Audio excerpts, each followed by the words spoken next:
Last year, millennials across the country were feeling the burn in hopes of free everything under socialism.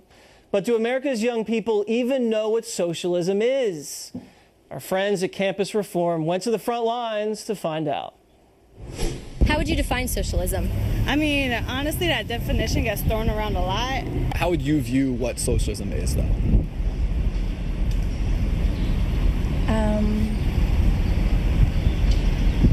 Economically, what is socialism? Economically, So, I'm gonna think about that for a second. I guess just specifically just, getting rid of that wealth gap in the United States. How would I describe it as little words possible?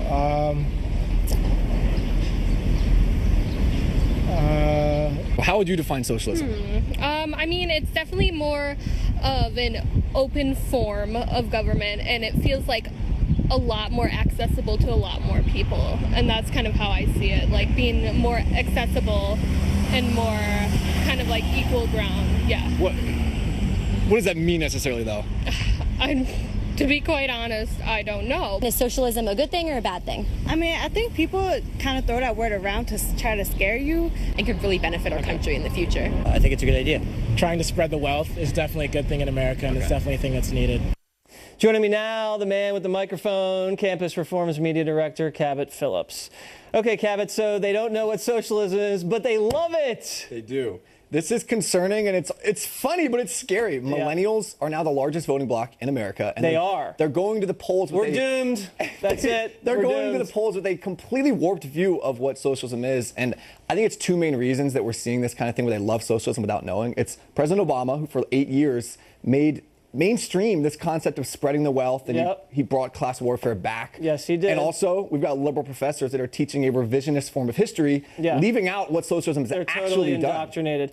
Yeah. When I go out, sometimes I'll say, where has socialism worked? And it really hasn't, because if you look at Venezuela, toilet paper is a luxury item, and for a while they had to go to a 2-day work week because they wanted to save electricity. It's not going that well whenever it's enacted. And the average Venezuelan has lost 36 pounds in the past year. And I think next year for spring break... Maybe that's a good thing. Maybe they were obese. Or no, you're saying they're starving. They're starving. Okay, that's what so maybe that's not a good diet. thing. And next year for spring break, I think these students should go a little further south than Cancun or Panama City, go to Venezuela, stop at Cuba on the way back, actually see what it looks like in real life. And sadly, they would learn more from a trip to Venezuela than they would in a classroom, because professors are not teaching what it actually is. They're teaching that socialism is social equality and fairness for all. I will not be sending my children to Venezuela on spring break, but anybody else that wants to have that enlightening experience, I say go for it. Cabot, thank you very much.